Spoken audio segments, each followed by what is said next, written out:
วันที่1ธันวาคม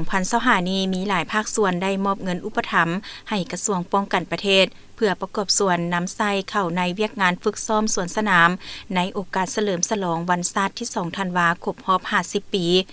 มีบริษัทโจบุญมีพัฒนาแห่ท่าจำกัดผู้เดียวนำโดยท่านหลีลีเจิ้นหัวหน้ารับผิดชอบภาคสนามประจำบริษัทโจบุญมีมอบเงินจำนวน50ล้านกีบกลุ่มบริษัทไซสนะจำกัดนำโดยทานไซสนะวิสาเทพประธานบริษัทพร้อมด้วยคณะมอบเงินจำนวน500ล้านกีบและบริษัทเซเว่นบราเดอร์การลงทุนก่อสร้างขวดทางและกสิกรรมครบวงจรจำกัดนำโดยทานมโนไซ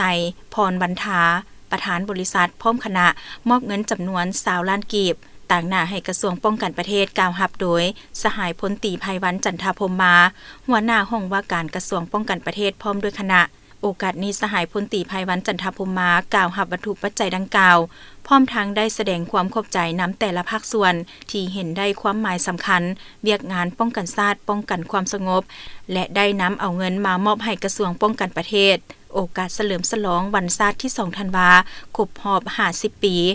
พร้อมทั้งให้คำมั่นสัญญาว่าจะหมุนใช้เงินจำนวนดังกล่าวให้เกิดประโยชน์สูงสุดและถูกต้องตามจุดประสงค์เป้าหมาย